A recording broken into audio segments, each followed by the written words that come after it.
Morning,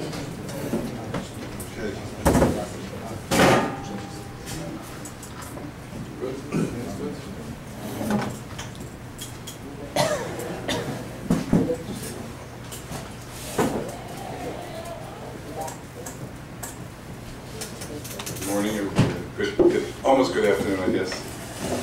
So how many of you are wondering, if you took a look at the flyer, you see my name, it's Rabbi Daniel Mechanic. This is my last name, Mechanic. It's an interesting name. And we've heard every joke in the book, you know, do I fix cars?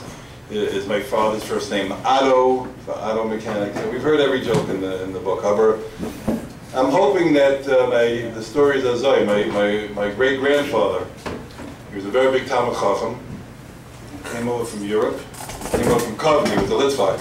And my grandmother's side were Slonim Chassidim. But on my grandfather's side, he came over from Europe, and they said to him, "Sir, what do you do for a living?" So he said, "Ich bin a mechanich." And the guy could say ches, so mechanich became mechanic. That's what I'm hoping the story is. But in any event, we are a family mechanchim. My father was in chinuch for 50 years. He started a day school out in Long Island. I was his, I had him as a Rebbe in 4th grade. My father used to send him letters to my mother when I didn't do my homework. And I went to this, it was a modernische school my father had started, and he always told me that, don't forget, from the Sifta, you're going to be a Ben Torah, you go to a regular yeshiva, put on a hat, and you're going to learn. So I graduated high school after 11th grade. I graduated 1 year early. Why? I was well known. I was an Eloi. I was an Anav. Went up to Eretz Yisrael at the age of 16. I learned in Kol Torah by Rav Shlomo Zalman Auerbach. Zatzal, learned there for 3 years. I learned in Lakewood. I learned in Passaic. I learned in Torah B'das many years. And I got very involved in Kiruv V'chaikim many years ago, from Rav Noach Weinberg Zatzal Rashiva Veishat Torah. And after being involved in Kiruv for many years, this whole issue of kids at risk, or different problems in the frum community, when it came to the forefront of the community about 15, 16 years ago. So I decided to take everything I learned in the field of Kiruv V'chaikim and try to bring it into the chinuch system, into the Hegdish chinuch system.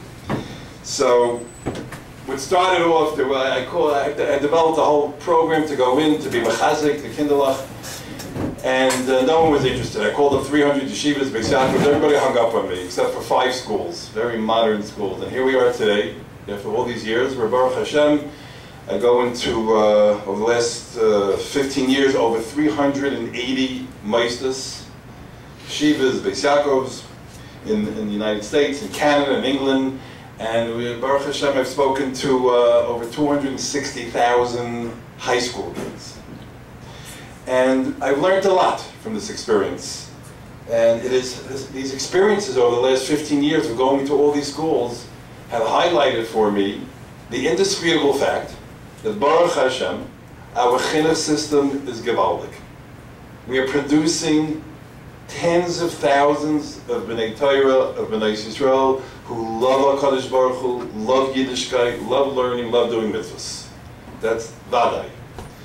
But I've also come to the painful realization that after spending so many years in the best chinuch system in Klal Yisrael's history, nevertheless, many of our children are emerging from this experience without having compelling reasons, real reasons they can explain what for their frum lifestyle, why they're showing Torah mitzvahs. And many of them aren't inspired. And many of them have not acquired the excitement that is so necessary today. The excitement and the love for Yiddishkeit and Shmiras HaMitzvahs. And many of them, with their neshamas, not having been kindled by the spectacular beauty of being from a Yid. And many do not have the answers to the most fundamental questions on Yiddishkeit. And this all too common problem is going to plague many of them throughout their lives. And when the inevitable nisyonis, it's not like it was 50 years ago, when the inevitable nisyonis pop up in their life, if they don't have a love, stark love for Yiddishkeit, then the Yerushalayim, the Shmiras HaMitzvahs, the Yiddishkeit will be seriously challenged. Now, I became aware of the magnitude of this problem. This is such a big problem when I heard the responses to a question that I posed to 260,000 high school boys and girls. I got in front of these 10, I do this come out every day. I get in the room with them, these are 11th and 12th grade, Bachrim, Yeshiva girls, Chassidish, Modernish, all types. And I'm in a room and I'll tell them, I posed a question to them. You're sitting in an airplane and next to you is a Friday Yid. And very politely, they ask you, in a very polite manner, why are you from? Why are you showing Torah mitzvahs? What would you answer? I asked 260,000 high school kids. And the overwhelming majority of them had tremendous difficulty articulating a coherent, passionate, and correct answer. That means they were unable to answer the most important question of their lives. Isn't it the most important question of our lives? We have a whole Mahal Chachayim, and we ask her why, you say, I don't know. It's very, very weak. And furthermore, I distributed a survey. 13 years ago, I gave out a survey to 2,000 Beis Yaakov girls and Mesivta Bachrim. Most of 1,800 Beis Yaakov girls, 200 Mesivta Bachrim. It was an anonymous survey, piece of paper. And on the top it said, Mirza Hashem, you'll be firm your whole life? Why? What? Give me an anonymous answer. Don't write your name, don't write the name of your school, you don't want to share the shidduch. Right? Why? What do you think 97% wrote? It's close to, it's about 1,920 of them. 97%, what do you think they wrote? Why are they Shabbat Torah mitzvahs? Because that's the way they were brought up. By parents. 3% gave the correct answer, which is, because Torah is emes. Because the HaKadosh Baruch Hu gave us the Torah in Har Sinai, it's emes. But 97% said, because that's the way I was brought up. Now, what makes that answer so weak? Why is that weak for a high school? We're not talking about a 6-year-old, a 7-year-old. An almost adult. Why is that a weak answer? Because that's the way I was brought up. Because if I ask the same kasha to 2,000 Noitzrim and Muslims and Goyim, they're going to give me the same answer. Because that's the way they were brought up. So we Yidden, who really have the emes, we're not going to provide our children with a qualitatively better answer than the Goyim? Are we going to send out our children into the endless, lifelong battle with the Satan and the Yetzer Hara? It's endless. We're going to send them into that battle and they think the reason they keep Torah mitzvahs is because of an accident of birth? They happen to be born to Frub, and if they were born not Frub. So how can we then expect many of our kids, how can we then expect them to have a meaningful, inspiring, and geschmack relationship with HaKadosh Baruch Hu, with mitzvahs, with limud HaTorah? How can anyone have a relationship with anybody or anything if they're unable to articulate and say and explain, why is it good to have this? Why am I married to this person? Why am I learning Torah? Why am I having a relationship with this friend? If you cannot explain and articulate why, then it's very hard to sustain that relationship and keep it. Over the years, dozens of principals, menalim, menalis, from Unzer Meisters, have made panic phone calls to my office. And they continue to do so on an almost daily basis. Here, this morning already on my phone, I already got 3 emergency with Kinderlach. Not Kinderlach, with high school kids. And they call me, asking me to meet with yet another student of theirs who has serious hashkafa questions. Questions on Amunah. They have questions on Bitachon. Questions on Hashkacha Pratis. Bechira. Tefillah. Tzadik Viralo. And it's not just teenagers. It's not just teenagers. Hundreds of Beis Medrash Bachrim, seminary girls, and married people of all ages have met with me and continue to meet with me over the years to discuss their so-called big kashas and Yiddishkeit. And they do have big kashas. And they can all be effectively answered. The answers are all readily available in the many Hashkafa Svarim that you can find in the Svarim stores. Now, when our children go out there in the world, is it not inevitable, is it not a vadai, that they're going to hear and they're going to meet Goyim who also claim to have the emes. Their religion, they're going to claim, we have the emes. And they love their religion, and they're inspired by it. They're not going to meet people like that.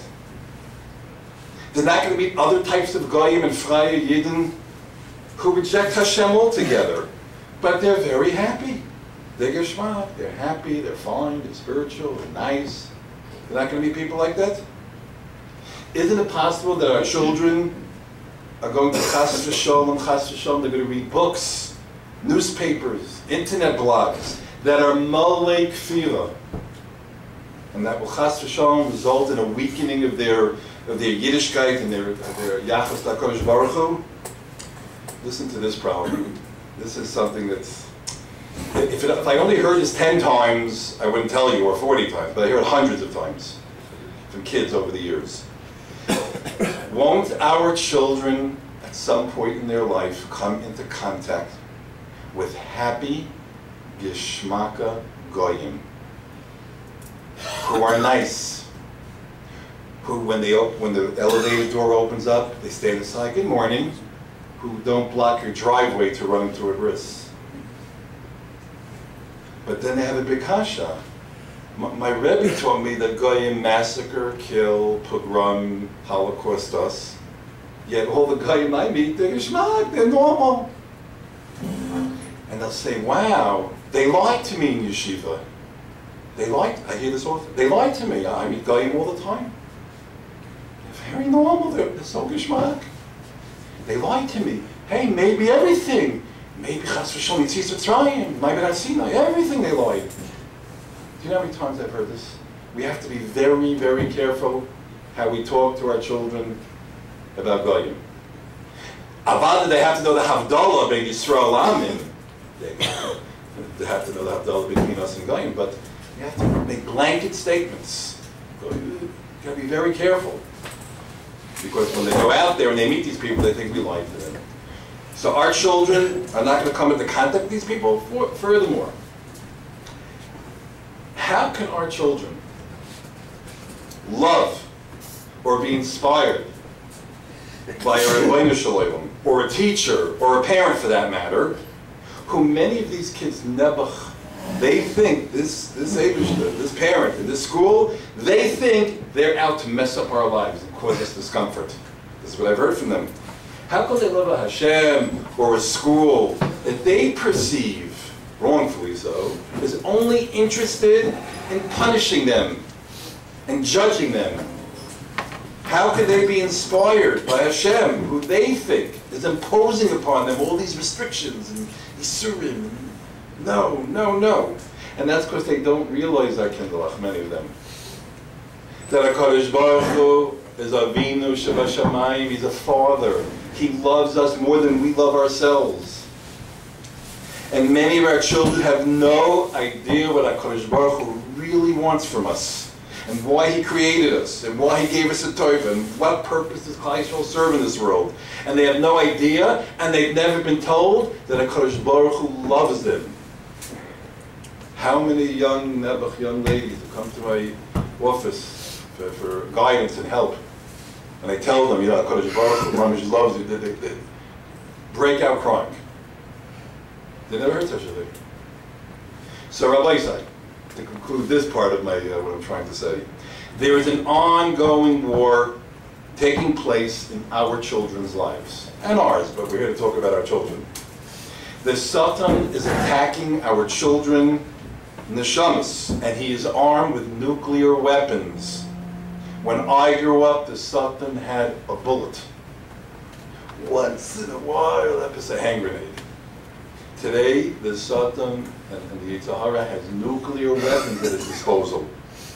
And if our children are going to go to Milchama with today's Yetzer Hara and today's Satan without a powerful and deep hakara of the godless and the sweetness of Yiddishkeit and mitzvahs, and without an appreciation and an understanding of the magnificence of Torah and Yiddishkeit, and without a boundless love for Am Yisrael, and they're going to go out into this war, they will be vulnerable, they will be weak, and they will not be adequately armed and protected for this lifelong battle.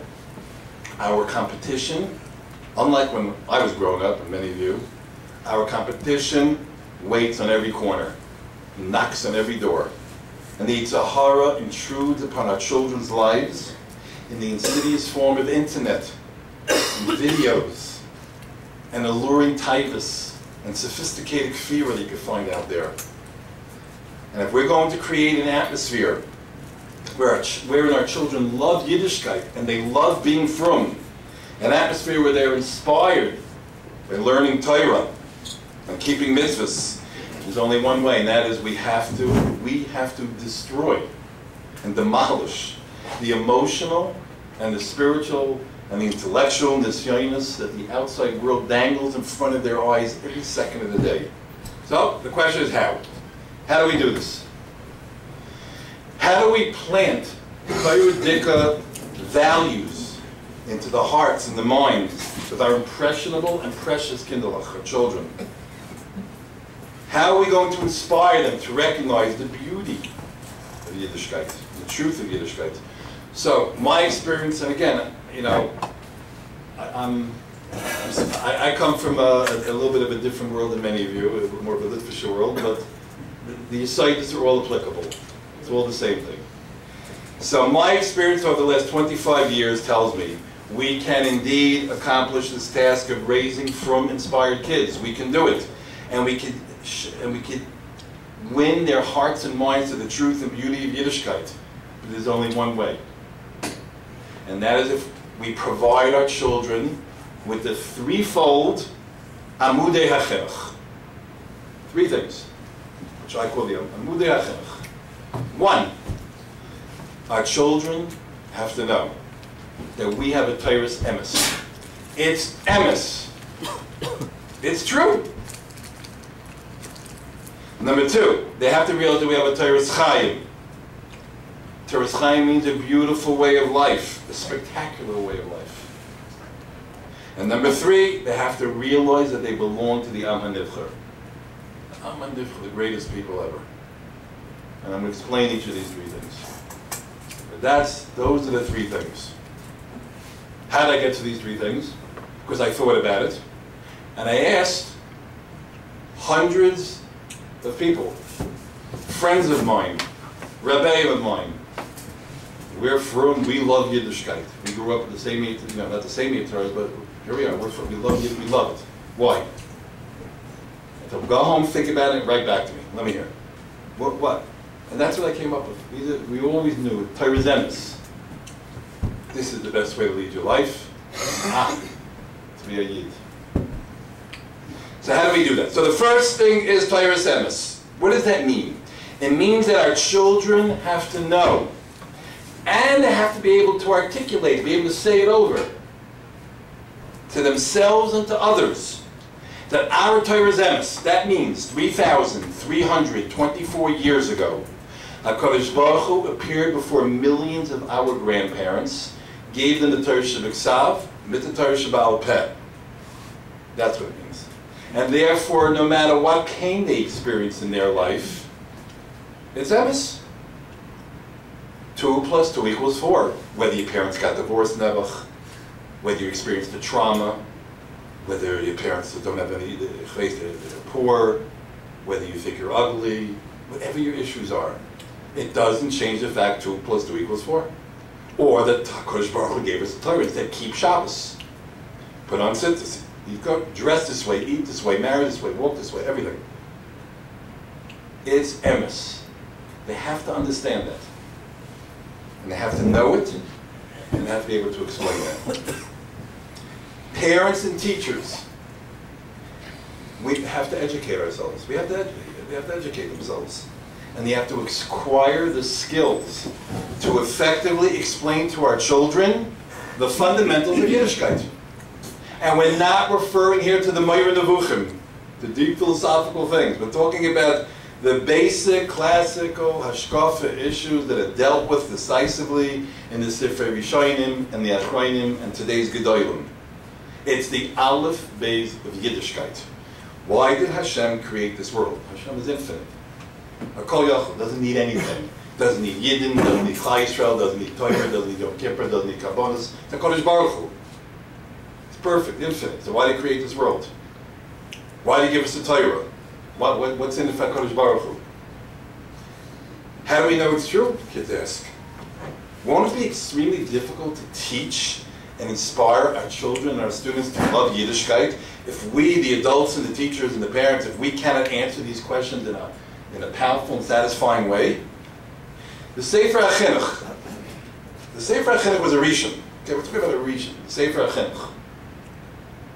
This was written 1,000 years ago, before internet and cell phones. And the Sefer HaChinuch writes, fascinating, for those who don't know, the Sefer HaChinuch wrote a Sefer for his son, to take each of the Torah mitzvahs, each one to explain what is the mitzvah, what are the halachos, what are the ta'amim, what are the reasons for the mitzvah. So there's a mitzvah in the Sefer HaChinuch, mitzvah kuf yud zayin. Mitzvah kuf yud zayin, shlo lahakriv sa'or oy devash. Not to be makriv on the mizbeach, sa'or oy devash. So the Chinuch writes here, he says, Shirashe mitzvahs are ne'elamim ma'oyer, it's hidden, I have no idea why HaKadosh Baruch Hu gave us a mitzvah that we shouldn't be makriv on the mizbeach devash. But then he writes, remember, 1,000 years ago, before all the 8 hours of today, he writes, we must give our teenagers, he writes, our teenagers, the ta'amim, the reasons for mitzvahs, V'soy olos. What does v'soy olos mean? The benefits. It's 2 things. Here's the reason we put on tefillin. Here's the reason we do this. And here's the benefit, why it's good for you. Very important. And then he writes, because if we don't teach our teenagers the reasons for mitzvahs and why we do it and why it's good for us, he says, they will, his lashon is, yivatu ben, they will kick away Torah mitzvahs, v'yelchu lehevel, they'll go off the derech. 1,000 years ago, a Rishon. So our children have to know why we keep Torah mitzvahs. It has to be explained. Not long ago, the Skolena Rebbe Zatzal, I read this in the Sefer, he would remain awake at night because of what was happening with some of our youth today. And he said, I saw it written, he said that the reason this is happening is because our children's knowledge of Yiddishkeit and Shidchi is surface level, very, not deep, with no real heartfelt connection. And he advised, the Rebbe Zatzal, as a solution, he advised that we should teach and explain to our kindlach the Yesodei Emunah.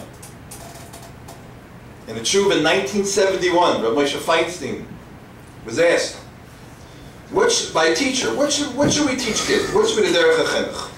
Simenayin Aleph, Hanhagas Moira B'Yeshiva, Tavshin Lamed Beis, that's 1971.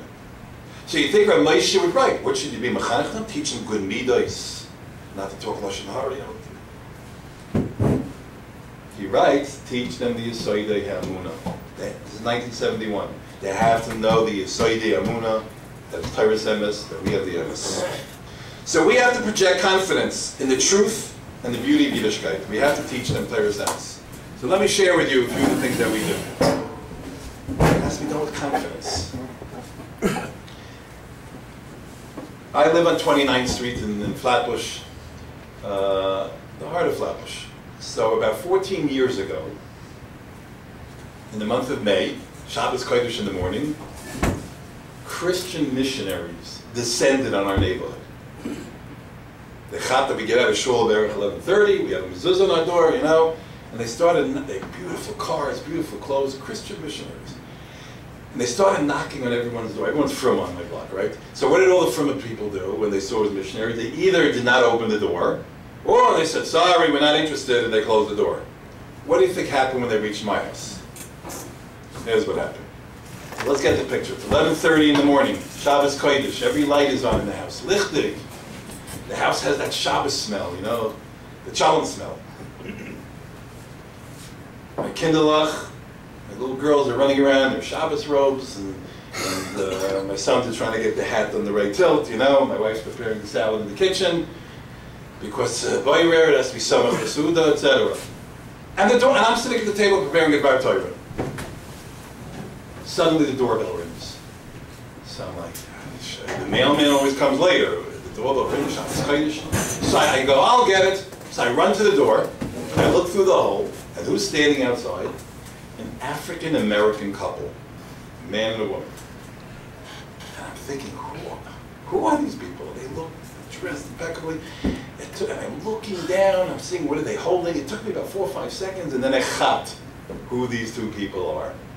So before I opened the door, I ran to the basement. Kinderlach, come upstairs quick. The missionaries are here. So my kids come running upstairs. They're little kids. They never heard this word missionaries. I said, listen, I'm letting 2 people in. Don't be scared. Go to the couch. Watch what Abba does. Because here's an opportunity of Kiddush. Don't do this unless you know what you're doing. Okay. So I open up the door. There they are. I remember the perfume. I remember, I go, Sabbath greetings. Come on in. And they come in. And we start schmoozing. Standing there in the hallway schmoozing. Where are you from? South Carolina. They're from the South. And I right away let them know that I'm a rabbi. Why? Because I know once I tell them I'm a rabbi, inside the neshama, they're going to be so excited. Because they think that they're going to catch a big fish. Little do they know, I'm a killer whale. Understand? So, I start showing them, and then I bring them into the Shabbos Tish. Let's get the picture. Got the Shabbos Tish here, over here, at the head of the table, I sit, I'll listen, yeah? Right? My kinderlach is sitting on the couch behind me, the male missionary is sitting here, the female over here. And we start schmoozing, and I tell them, this is the challah, this is why we have 2 challahs, this is why we cover the challah. I'm explaining our minhagim to them. Finally, I say, "Nu, what brings you here?" Now, the female said garnish. She didn't say anything the whole time, that's a new one. But the male said, what brings you here? So he closes his eyes, and he goes, "Rabbi, I come to you with a message of love and salvation." When he did this Sean, my 2 kinderlach on the couch burst by the time my wife came in, by the way, at this point. She had come into the room, she had a towel, and she had a look on her face like, this is what my husband does for fun. He brings missionaries. Sure. Okay. And I'm playing with his toys in Shabbos Kaish. So, he goes, "Love salvation." And my 2 kinderlach start laughing, they burst out laughing. And I don't want to chil Hashem, so I'm winking to my wife and telling her to get the kids quiet. I'm going like this, and he's going. He didn't know he didn't know that everyone was laughing because he was doing this. Yoshka, Yoshka. Okay. When he's all done, I go, "Very interesting, very interesting. May I ask you a question?" He goes, "Sure, Rabbi." I said, "What rational evidence and proof do you have that Yoshka is the Mashiach, that Yoshka is the Messiah? What proof do you have?" He had a little tick over there. He pulled out a Tanakh. An English Bible, an English Tanakh, big one. And he was ready, because he had the red stickies, the yellow stickies, the blue stickies. The guy was ready to go from pasuk to pasuk, yeah? And he goes, "Well, Rabbi, over here, this is the prophet Isaiah, that's Yeshaya, over here in chapter 53, this is Nun Gimel, yeah? Over here, it says over here, look, Rabbi, it says here, it's discussing, this whole chapter is discussing the Messianic times, the May Mashiach." No, it's not. Got to know what he's talking about. Okay, he thinks it is. He's talking about the Mashiach. And he goes, over here it says the words, "the blood of the suffering servant." Yeah, the blood of the Eved who's in suffering. He goes, clearly referring to Yoshka on the Salem. Yeah? Okay. And then he goes, and over here, in Zechariah, it says this word referring to his mom, Mary. And over here, and Makarai and Bakarai and Psalms and Bombs and Ezekiel, he's going all over the Tanakh. This is a remez to him. Everything's remezim. This is a remez to his mother. This is a remez to this one. A remez to that. Go through this whole thing. When he's all done, I go, aha. So what you're telling me is the reason you and your friend are believing Noisrim, are believing Christians, is because you believe that thousands of years ago, when these books were written, God deliberately inserted into the text of the Bible certain words and certain phrases that serve as remuzim, as hints to Yoshka, right? He goes, yeah. I go, sir, the original, when God wrote it, was in Hebrew. I said, sir, what does this word mean? Shulchan. What does this mean? Ki say. What does this mean? Ata tipesh gadol. Ha'im shalcha, you don't want to know what I said. For those who don't understand Hebrew, I said, you're very stupid in Hebrew. At this, my wife was sticking the towel down, she was laughing so hard. I said, oh, you don't know Hebrew. Ah. Sivi, Chani, my two little daughters, they were 4 years old, 6 years old. Come here, Sheikh, stand next to Abba. See these people I tell my daughters? They're my friends. Tell them, how do you say in Hebrew, and I look at the table, how do you say orange in Hebrew? Say it together. 1, 2, 3. My two girls go, tapuz. They say, how do you say table? 1, 2, 3. Shulchan. So I look at them, I said, you're going to have to leave my house now. You are basing your whole religion on the translation of words in the language that you don't even understand, and my 4-year-old does. Sei gesund, shalom, lehitraot. Hit the road. Now, I didn't exactly do it like that, but I basically there's nothing to talk about. Imagine I come to tell you, I figured out how to make the secret of life from this Chinese book. And you say, wow, you know Chinese? No. Then how do you figure it out? And then I showed them every one of the words that they showed me. They missed it. That's not what the word means. The blood of the suffering servant. It says avodim, plural, not eved. It's referred to Klal Yisrael.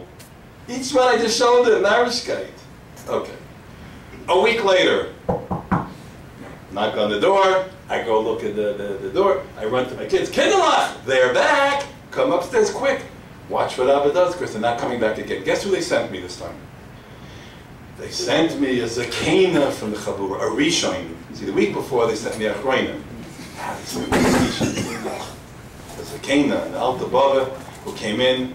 I'm not going to go through the whole thing. There's not enough time, but we took care of the Bubby missionary, and they don't come back no more. What did my kids get out of it? Confidence. Tyrus emes. We have the emes. We know what we're talking about. And it's not so hard to do this. You just got to read a book or two. This particular thing.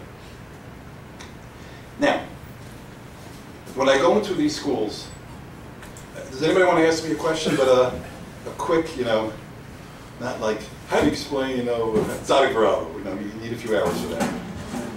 Anyone want to ask me a quick question? Okay, like that. So, when I go into the schools, and I talk about Torah's emes, you have to talk about emes. So how do we do that?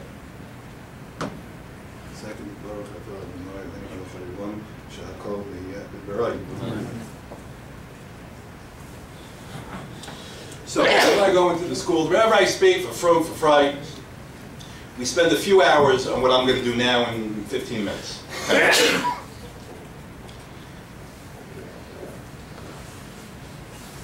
I tell them over a true story. Listen to this, to show the truth of Torah. Right? Torah's emes. 3 Amudei Chinuch, 1 is Torah's emes, and that's what we're discussing. The concept, the truth, it's emes. HaKadosh Baruch Hu gave us the Torah in Har Sinai. So I tell them the following story, true story. I was invited to speak in Princeton University.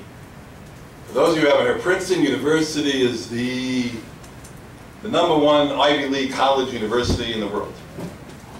Brilliant kids go to this university. Kids are parents paying $100,000 a year for tuition. And here's what happened. How do I get to speak in the university? So here's what happened. There was a course being given in Princeton University. This was about, 10 years ago? No, hold on. 14 years ago. 14 years ago. A course is being given in this university called Comparative Religion. What do? They get a professor in a room with students. They do research on 5 religions. And they compare them. This believes this believes this, and they have a final and they get their credits. So let me describe to you what happened over here. Who was the professor?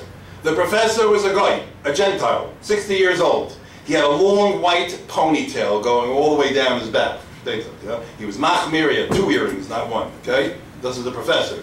He had 2 PhDs in philosophy, 2. And he's making $150,000 a year. This is the professor. Who were the 50 students? 49 Goyim, and one Jewish kid named Stephen. The 49 Goyim consisted of African Americans, and American Indians, and Chinese, and Japanese, and American, Mikol Haminim. And there's one Jewish kid named Stephen. What were the 5 religions they were doing research on? Judaism, Christianity, Islam, Hare Krishna, and the Mormons. For those of you who don't know Hare Krishna, when I was growing up, it was very big in the 60s in America. There are like 15 million of them now in Europe. Hare Krishna is a cult. And then the Mormons. You all heard of the Mormons? Where do they live? Utah. They have a very strange minhag, polygamy, where the men have many wives. It's very strange. Of course, it means the men have many shvigers, and this is the problem. Okay. So what happened? At the end of the semester, the professor has a brilliant idea. Instead of having chazara for the final, the professor decides to invite a shliach from each of the 5 religions to come into the class and prove to the Talmidim that their religion is emes, the other 4 are sheker, and they're all going to Gehenna. Yeah? So he had an imam, a Muslim guy come in, he had a Noitzri come in, he had a Harry, a Mormon, and a mechanic represented the Yiddish folk. How did he get to me? How did he get to me? Flush it. One Jewish kid in the class named Stephen. So the professor goes over to Stephen, 19 years old, knows nothing about Yiddishkeit. He says, do me a favor, you're Jewish. Find for me a rabbi who knows how to talk and believes in this. Of course, he called, the professor went to the yellow pages. So who has the biggest ads over there? The Reform Nebuch, the conservative Reform. So he called them up, and the rabbi told him, oh, we don't believe in Hashem of the Torah. So he said, get me a rabbi who believes in Judaism and knows how to talk. So this kid, Stephen, he has a father named Joel. Yeah, the 19-year-old Stephen, 14 years ago, has a father named Joel. Joel is a multi-millionaire gazillionaire who donated $2.2 million to our organization. He's not from, but he believes in what we do. So, I get a call from Joel, the father, on his yacht in the middle of the Pacific Ocean from his satellite phone 5 minutes before Lichtmenschen. Oh, I'm a mechanic, it's Joel. Listen, you're going to Princeton to teach some Torah. I said, listen, Joel, I ain't teaching no Torah. I ain't going to Princeton. What are you talking about? So he starts telling me, Rabbi, do you remember my son? I have a son, Stephen. You were at his bar mitzvah, Rabbi. And then I remembered, I talked with at the bar mitzvah. It was more bar than mitzvah. That's what I remember. Yeah? So he said, you gotta go. Now, you think I want to go? I don't want to go to Princeton to teach 49 Gentiles and this one Jewish kid. But how many reasons do I have to go? 2.2 million. So, I told I said, let me think about it. Shabbos Kodesh, I have to speak to a Paisik, whatever. So I said, I'll call you after Shabbos, after Shabbat. So I called Joel after Shabbat on a satellite phone in the Pacific Ocean. I tell him, go tell your son Stephen to tell the professor, I will come, I'll represent the Torah. But I have a request and I have a demand. My request is I want to be last. If possible, if it's shaykh, I want to be last. The Kachave, the Christians came Monday, the Muslims came Tuesday, the Harrys came Wednesday, the Mormons came Thursday, I came Shabbos, Erev Shabbos Kodesh. I was supposed to speak for 65 minutes, like the other 4 religions, 65 minutes. They kept me for 2.5 hours. The other 4 religions, 65 minutes, they were out of the room, all the students. They kept me for 2.5 hours. That was my request, I want to be last, but then I had a demand. See, there's a halachic problem. You're not allowed to teach Goyim Torah. You can teach about the Shem Mitzvah Beinoch, but the Torah, you can't teach Goyim Torah. Where Moshe Feinstein paskins, if there's one Yid in the room, then you can. Because you're directing your words to him. So I had to be sure that this guy's son was there. So I told him, my demand is, unless your son Stephen dies in the next week, Chas v'Shalom, he better be there. Don't tell me he was high on drugs, he had 107 temperature. Get Hatzalah, hook him up, wheel him in. I needed him to be there. And I came, he was there. Stephen was there.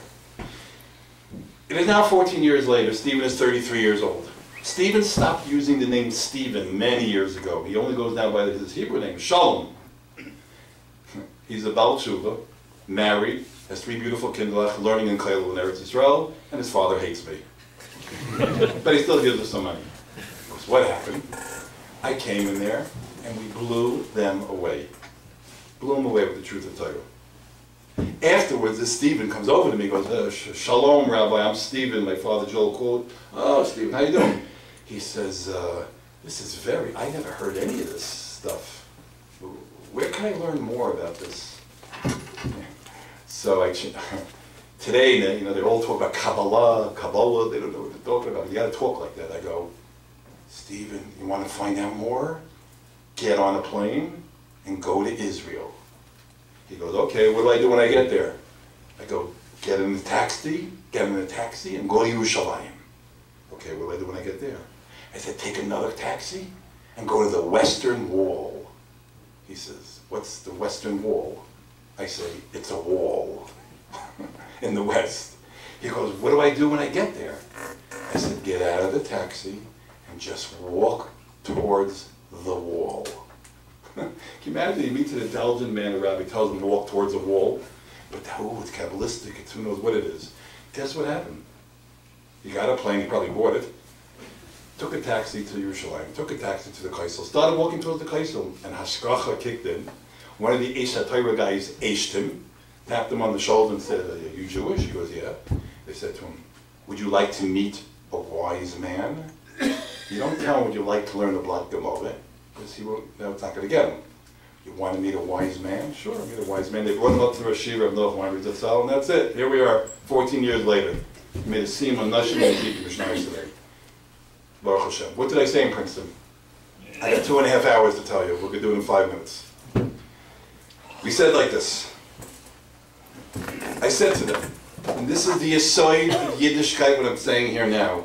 This is not this is the Rishonim, the Kuzari, the Ramban, the Maharal. They all talk about this. The Chinuch is Hagdama. Take a look at the Sefer Chinuch is Hagdama. It says everything I'm saying without the jokes. This is Yiddishkeit right here. Because what is Yiddishkeit? Yiddishkeit is Maimon Har Sinai. Everything comes from Maimon Har Sinai. That's the Mechayev. So you have to show the Maimon Har Sinai. So I said to these 50 kids, now these are leftists, these are liberals, they're atheists, and they hate religion, they're ferlich. And they're nasty, and they're arrogant, and they're all wealthy, and they're brilliant. This is what I'm talking to. So I tell them, and they just sat through 4 days of narishkeit of the other 4 religions. So I said to them, let me ask you something. The other 4 religions that were here this week, how did they begin? How did they start? Who was there at the Haschala? What we call the founding moment of the religion. Where it started, right? Everything starts at some point. It had to start. We live in Zman, we live in time. So one day there was no Muslim book, what's it called, the Koran or the New Testament. And one day they appeared. Who was there when it all started? Now what's the answer? Everybody know this? What? How did every religion? They all begin with what? One person. Do you know that since Avram Avinu until today? Since Avram Avinu until today, how many religions they have recorded? Approximately 15,000. A lot of small ones, a lot of big ones. 14,999 of them all begin exactly the same way, with one person, who says, the Lord appeared to me. The Lord said, I'm the Messiah. The Lord said, you should give me all your money. Ask them, any Eidim? Did anyone see any Eidos to this? They'll say, no, but trust me, believe me, and they believe them. For many, many reasons. So I asked at Princeton, how did the other 4 religions describe the founding moment? And there was a Korean boy sitting right here. You can see, he's Korean. Very nasty. And he used nivel peh when he was talking to me. And he says to me, how did they all begin? With one person. And that's why religion is evil, he says to me. All you people, you're all evil. And all wars and suffering and pain comes because of you religious people. Because you, each one of you gets up and says, my man, he's the true prophet. And if you don't believe that my man is the true Navi, we blow you up in the World Trade Center. We pogrom you, we Holocaust you, we crusade you, we kill you. This is what he says to me. Because you all, and he gets up, he does a little dance, he goes, everyone says, my man, he's the true prophet. Oh no, he's not, stab him, no, my man. And the Christians come along, kills him. And everyone's killing each other because they think their guy is the true prophet. He says, this is insane. And I have 50 kids in Princeton, they're all laughing at me. And my heart is beating so fast because they have no idea what's coming. They have no idea. They're clueless. So at this point I go, let me ask you a question. I said, every religion begins with one person.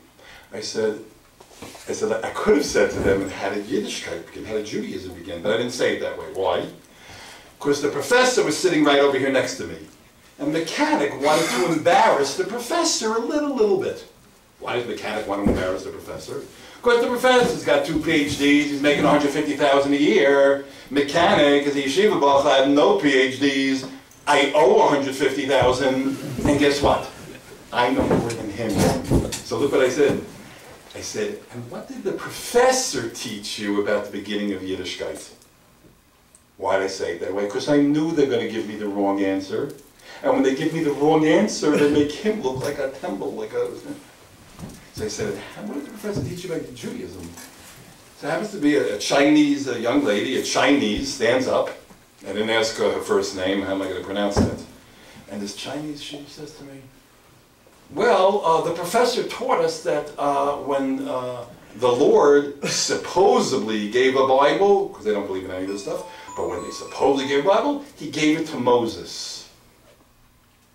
My heart, I think, jumped out of my body. It was unbelievable. I said, let me get this straight.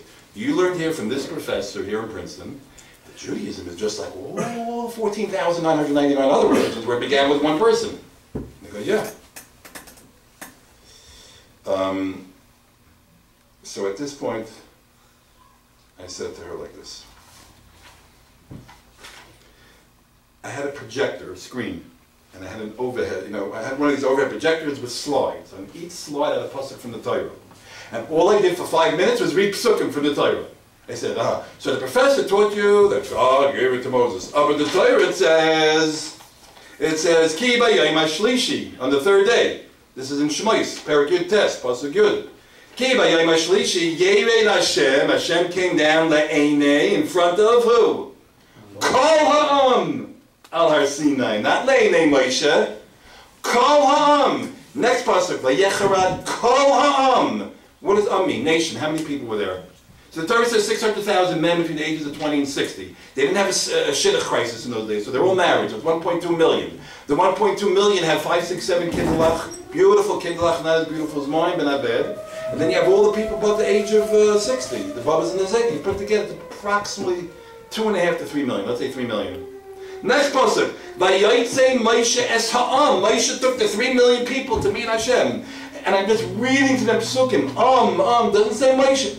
Nation. Millions of people. At this point, I didn't look at the professor anymore. Because I figured his face must have been turning so many colors, I couldn't have made a brach on him. Because he taught them, one, the state profession, hundreds of places. What do you mean Moshe? It's nation. This is the most important, this is the Yisoid of Yiddishkeit, of Torah's Emes. Every religion out there began with one person. We begin with 3 million, the only one. So you'll say, what's the difference between one person and 3 million telling you something? One person is begeder safek. You will never know if it's true. I tell you, I drove up here an hour ago, I was sitting in the parking lot, and by accident my yarmulke fell off and it fell onto the seat. I picked up my yarmulke and I put it on my head.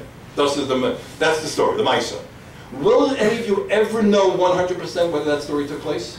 That you could bet $100 billion? You'll never know. Either there was no Eden, no one saw it.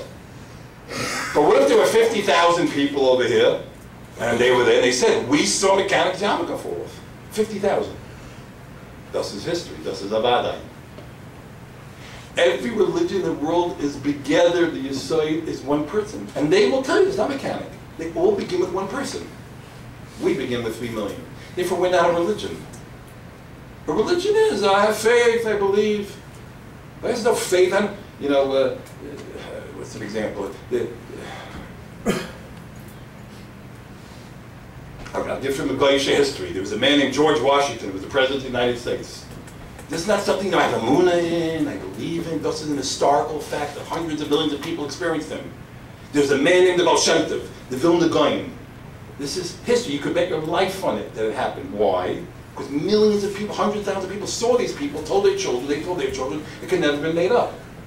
The World Trade Center fell down when 2 planes hit it. You don't have to have a moon in that, you have to believe this is historical fact. These are facts. And what makes something a fact? Like the Rishayim will say, the amount of Aden. So we have 3 million Aden. So we're not a religion. We are a Messiah. We are a Messiah based on Messiah. Historical claim. You know, kids today, they feel very disconnected with Maimon Har Sinai. It was 3,324 years ago. I don't even remember what I did every Chalmite Sukkot and Pesach I have to discuss with my wife. What did we do last Chalmite with the Kindlach? I don't remember. So we're supposed to relate to something 3,000 years ago? Yeah. Look what HaKadosh Baruch Hu did. He gave us a Pesach Seder. How many Pesach Sedarim separates everyone in this room and Har Sinai? You know how many? 40. That's it. There are 40 men, tatas, zaydas, that separate every one of you and Har Sinai. I'll show you. I'm 53. 1964. I was 4 years old. I remember this. My zayda, Aslan Mechassid. My zayda it was his last zayda with us. He was 91 years old. I was 4 years old, 1964. And my zayda, who was 91, I remember him saying, I'm getting the chills as I'm telling you this, I remember him saying to me, he says, in English, you know, he says to me, don't forget, HaKadosh Baruch Hu gave us a Torah, and there was Yetzias Mitzrayim. And when I was 4 years old, in 1870, whatever it was, my 80-year-old Zaidi from 1790 told me the same thing. I mixed up the years from about 1820. In other words, 2 Pesach Sedarim, mechanic is already holding by 1820. And when that Zayda, when he was 4 years old in 1730, by the time they built the Gaon, his Zayda from the 1600s told him that. 3 Zaydas I'm holding by 1600. Every one of us is like that. When we were 3 or 4, we had a Seder with an elderly Zayda, someone who tells us this story of Maimon Har Sinai and Yetzias Mitzrayim, and they heard it when they were 3 years old from their Zayda 100 years before that. Every Seder is about 200 years. Do you all hear that? So that maybe there's about 40 Pesach Sedar back to Har Sinai. Garnished. Then kids ask, what time is it? 11 o'clock. It's 11 o'clock. Seriously, what time? 12 o'clock?